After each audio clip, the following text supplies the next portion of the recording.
What's up? I'm Paul. I play drums for the Wise Man Sphere, and you're watching Metal on Loud. Hi, I'm Thomas. I play bass for the Wise Man Sphere, and you're watching Metal on Loud.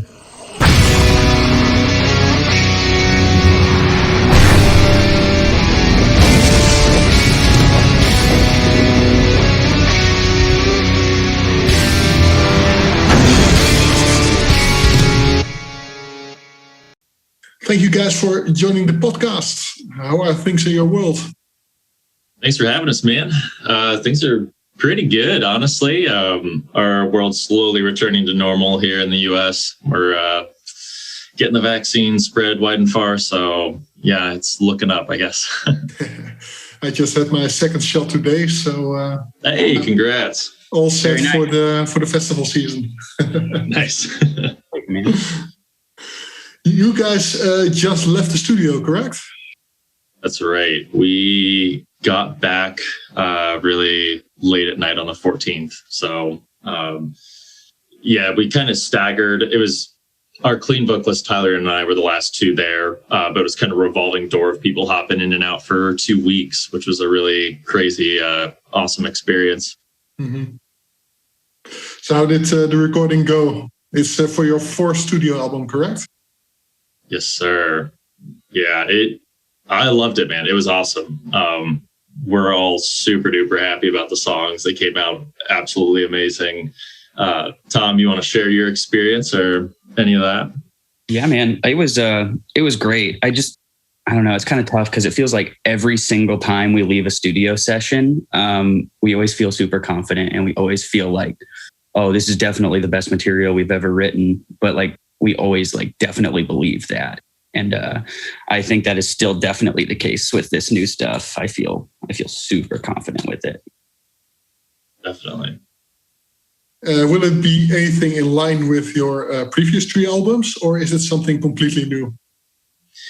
It's something completely new, but it's kind of bridged together in a way. So we're kind of using this album to expand the universe that we've been building up.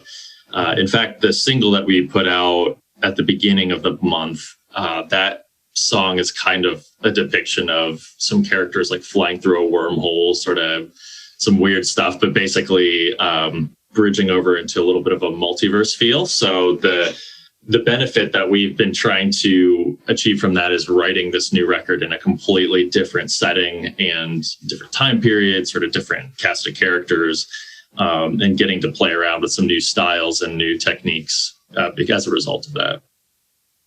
Will this once again be something like your previous work, going in the direction of a trilogy, or is this more of a standalone album? We haven't super decided on that yet. The angle that we're going for right now is more anthology style. A big inspiration that we've been drawing from for this new stuff has been Lovecraft stories and even Dragonlance and some of the more anthological fantasy material. I'm kind of getting a kick out of the idea of doing, maybe an EP about this world or this character, and then another album about a different character, or, unrelated stuff that's tied together purely by the universe building and, less following a same character or group of characters for 3 records. So we'll see. There might end up being some sort of sequel, prequel setup, but as of right now, we're just kind of having fun with it and seeing where it takes us. It's one of the reasons that I absolutely wanted to talk to you guys, because I'm an author myself. So I love story developments. That's awesome, man. I didn't realize that. That's really cool. Yeah. And you're named after one of my favorite books. I've got it in the stack behind me here. So very nice. That's awesome. Yeah, it's one of my all-time favorites for sure. Yeah. Is that something you do as well, write novels, or is it just the music and you put all your creative energy into that?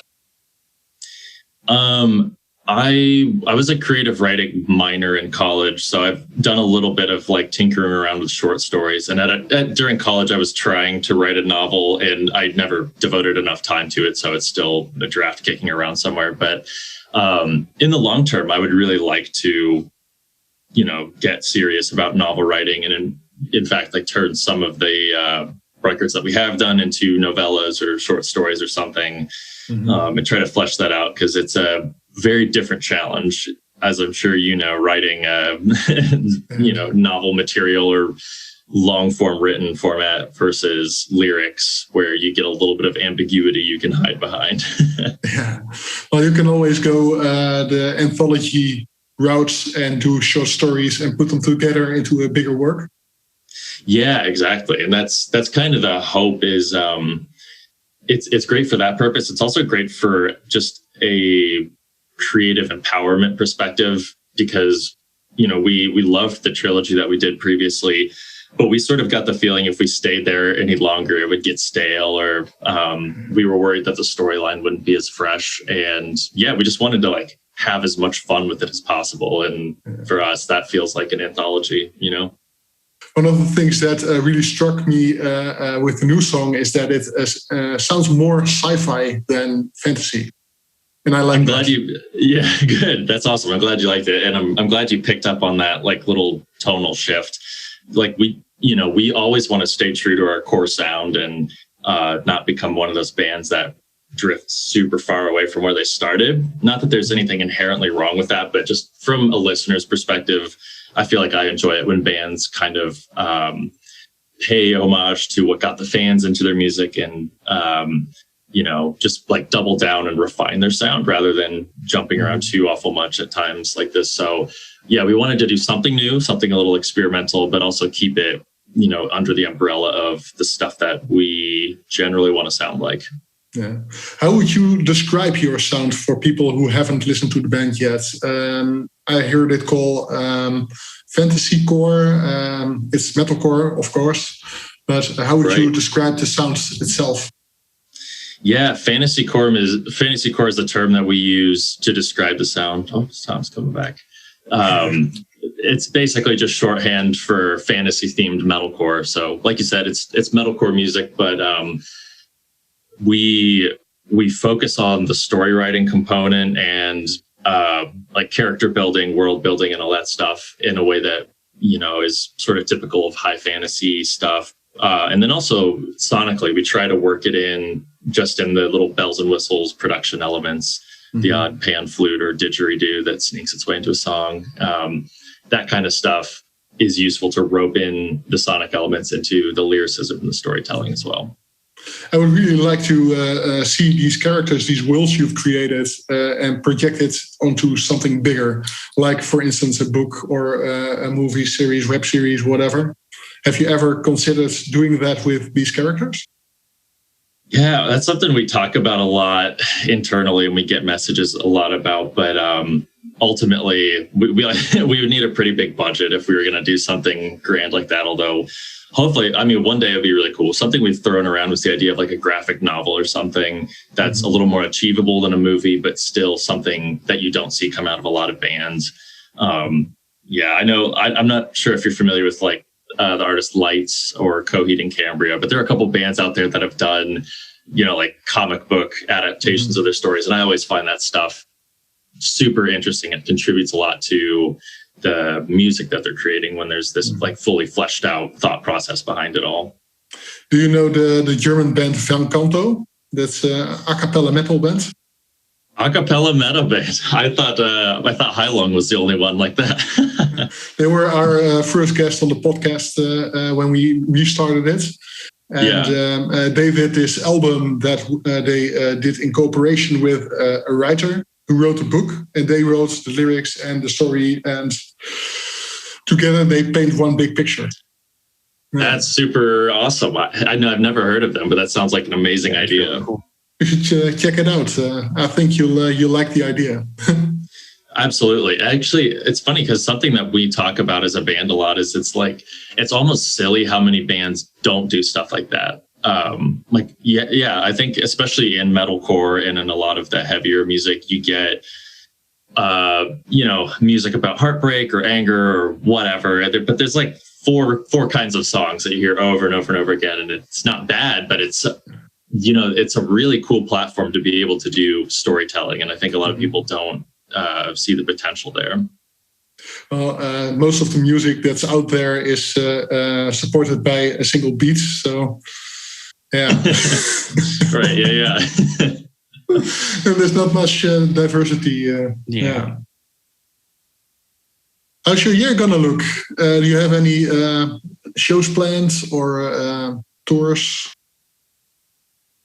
Nothing planned out at the moment. We want to get back into shows. We just want to be really smart with how we do it. It's going to be really difficult to plan tours for a little while just because of how booked everything is with all the live shows coming back. So, ideally we'd like to start playing some festivals or like smaller one-off day things. But realistically right now, we're just focused completely on rollout for the record. So getting music videos shot.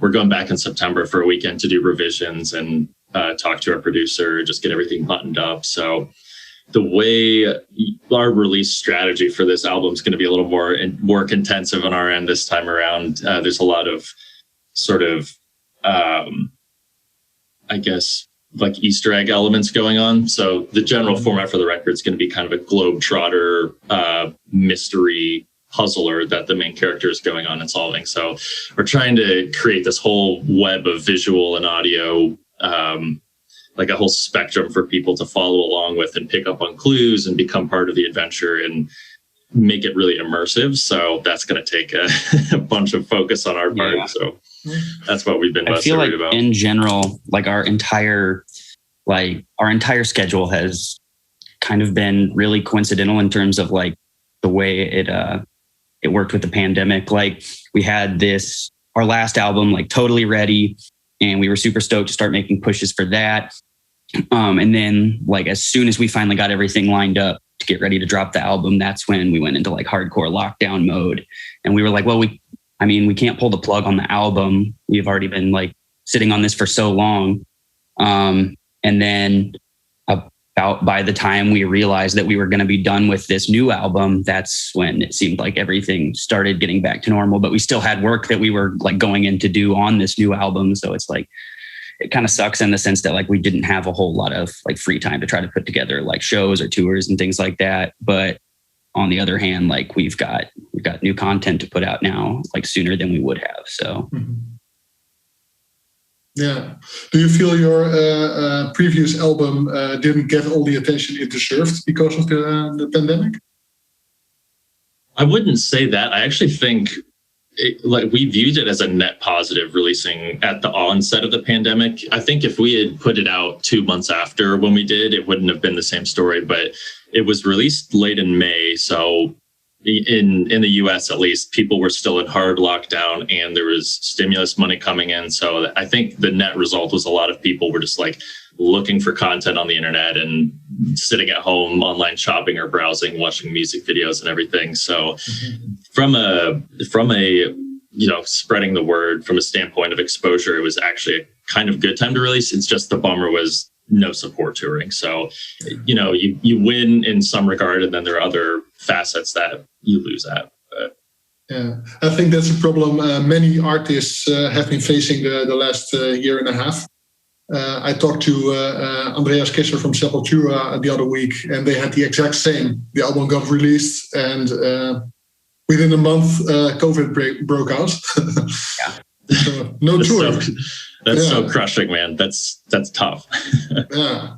But what they did was they started up a podcast online, and they did live shows on the podcast, which is also nice. Yeah, we have a handful of friends who have done that, like the live sets with all the multiple camera angles and everything. That's been a really cool sort of new avenue that it could, like the technology was obviously there the whole time, but there was never a push to make that sort of media really at the forefront of people's minds. So kind of a silver lining on like a terrible year, I can imagine you just picking up a guitar and start doing a Zoom jam here, but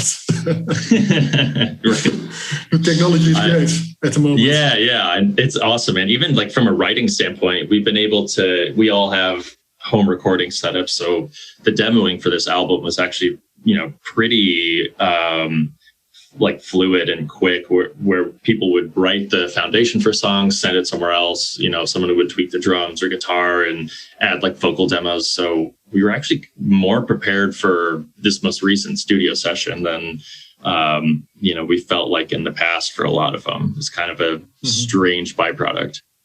Have you ever tried doing a rehearsal this way? No, we haven't. It's the problem with the virtual rehearsals is lag becomes a huge issue. Even with the in-ear monitor selections that bands will make, like, we still stay away from Bluetooth stuff because there's like a 10 millisecond lag or something like that. So especially for a genre like what we play in, where a lot of it relies on syncopation and really punchy attack, it becomes pretty sloppy pretty quickly. So it's just sort of been like rehearse on your own status for a while. I think I'm not a musician enough for that. I'm just lyricist, writer, and I'm deaf from all the metal I listen to. So you got your hands full with just those, man. That's it's a cool path. Plenty to do. Yeah, for sure. What's the timeline going to be for the album release? Do you have any idea of when we can listen to the new material? Not exactly. Like, this is something we've still been discussing internally. Like, I guess, Thomas, you can talk about some of the merch you've been designing that's probably like the newest new stuff that we'll be releasing in the future. Yeah, no, I've just been trying my hand at some new merch designs. I think for this album rollout, we want to try to be a little more on top of like the merch aspect of it. We've definitely always had like merch available in the past. But I feel like looking at a lot of bands recently, it's become more of like it's more of a staple than it used to be. It feels like it's not just like, oh, hey, we've got a couple merch designs, like a couple pieces of merch at our table in the back. If you want to buy a shirt after the show, it's like, it is like very integral into like the whole thing. Like it's super important to have like a wide array of merch and like something that appeals to anybody who could possibly want it. And that's become like increasingly apparent to us, especially like over the pandemic. It's like, we're not going to play shows and like making any sort of income from like guarantees at shows. So like, that's definitely something that we need to step up our game on. So probably like new merch designs with like each single drop or something of that nature in the future. So that'll be fun to try to, I don't know, try to roll out. We've never done something like that or that intensive in the past. That sounds like a good plan. Yeah, as far as the music's concerned, we're kind of we're waiting to start releasing things until we have a couple music videos shot and edited, just because that can be a really arduous process. It can take a lot longer than expected. So we've kind of learned our lesson to like wait to announce a release date until we have like the final video on our hard drive. But hopefully sooner than later, like in the next couple months, we're trying to get the ball rolling on getting at least the first music video shot, and then we'll at least get to start the domino effect of releasing singles and whatnot. I really liked the video for Through Inferno. It looked really slick, really polished. Thank you, man. Yeah. Thank you. I appreciate that. Paul killed that. Yeah, I did that on my desktop here at home, and it was running so hot. I was worried it was going to fry. That was computers tend to do that. That was an interesting experience trying to get like all of the shots together for that too, because like at that point, when we were all going into Paul's place to get our individual shots, a couple of us were still in like hardcore lockdown mode. So like those shots, I don't know, Paul, how long do you think like it took to get everybody's shots for that? Because it was pretty spread out. Yeah, it was like a person a week, maybe. So, like it was so funny because it would take a week of waiting, and then somebody would come in and I would set the camera on a tripod. We'd shoot their green screen shots in the basement for 10 minutes, maybe like 3 playthroughs of the song, and then they'd be done. And then it would be a whole nother week, and then somebody would come in, and it was slow going, but also like super short film times. Also, Thomas, wasn't that like close to when you got COVID? I feel like that was around, like we kind of had to dance around. You're probably right. Yeah, it might have been just before then, but yeah, it was tricky to shoot it all without being able to have multiple people in the area. Yeah. But I'm happy with how it came out. I was glad we didn't end up having to do one of those like Zoom music videos that a bunch of bands did. Yeah. Just because they're fine. But, after you see like 2 of them, it's like, okay, I get I get what's happening. It's sort of starts to be the same. It took us 6 weeks of filming and probably like an hour of footage in total. Yeah, right, including all angles of everybody. Yeah. Usually it takes more time to do the B-roll anyway. So. Yeah. It's true, yeah. Was there a reason that you released this track True Inferno separate from the upcoming album as an in-betweener? Yeah, I mean, so this track is not actually going to be included on the upcoming album. It's just its own standalone deal. And, we wanted to use the song as a segue from, something to bridge our old material, demonstrate to people a new direction, but also there's a bit of a story tie-in with that song that helps explain like the new setting and bridges that gap a little bit. So yeah, ultimately, we wanted to put that song out as quickly as possible, just so that people weren't waiting for forever for new stuff. But it also made sense to include it or to do it as a solo release, because there wasn't really a spot for it on the record either. Like it didn't fit into the energy flow of the album. So it made sense, and it became the perfect quarantine activity to shoot and edit that video. I think you made many fans happy with it, because it's a great song. Thank you, man. Thank you, man. Yeah. I really like the mythology and the lyrics as well. I'm looking at them right now. I'm a lyrics guy myself, so nice. Few and far between. Where did the ideas for this song come from? It is inspired by a lot of like cosmic horror stuff. So I've been steadily reading through all of Lovecraft's stories, and I'm still probably only like halfway through, but it's a lot of really chilling tellings of these stories that are super, I don't know, just wild out there ideas that, especially at the time, were not being portrayed in any media format. And we wanted to do an arc that was like really wild and open the door to a lot of stuff. So, it kind of borrows from like The Magician's Nephew by C.S. Lewis in certain ways. And then also, a lot of mythology and sort of like elder god sort of stories. So yeah, it was kind of a lot of inspiration pulled from a lot of different places, but all of it pointing toward, where we want to go and how we get to the new record and future releases. One of the first obvious links that one would make is Dante's Inferno, but it's not about that at all. It is not about that. Yeah. It's funny enough. There's a children's toy like Bionicle, which I'm not sure how familiar you are, but like I read a whole bunch of mythologies leading into this. And that was one that I was, when you're growing up as a kid and you see the toys, it's like, oh, that's cool. But then I went back and read the Wikipedia lore about it. And I was like, oh my gosh, there's like so much material that's like actually really brilliantly done here. So literally just like all over the place. But yeah, basically it all dials back to a guy flying through a wormhole, sort of a whistleblower going through a wormhole to spread the secret he discovered. I cannot wait to see more of this new world you're unveiling soon. And I'm really curious what it's going to do with your sound. Yeah. Oh, man. I can't wait for you to hear the new record, just purely from a diversity standpoint. Like the new songs that we've done are all over the place in the best way. Like we kind of made it our goal to,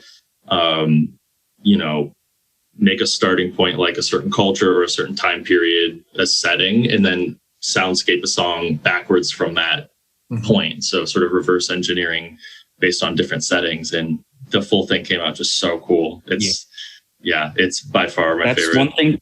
Make sure that... No, that's okay. I was just going to say, like, that's one thing that I've loved about this album process, because like every album leading up to this, like in our last trilogy, it was all like very medieval themed. And like, we still had a lot to work with there in terms of like soundscapes and working instruments into the music that are kind of non-conventional.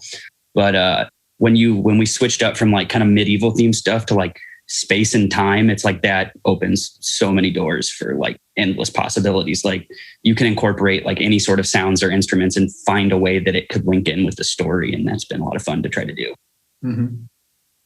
Once you start working with wormholes and alternate realities, there are endless possibilities when it comes to writing. Seriously.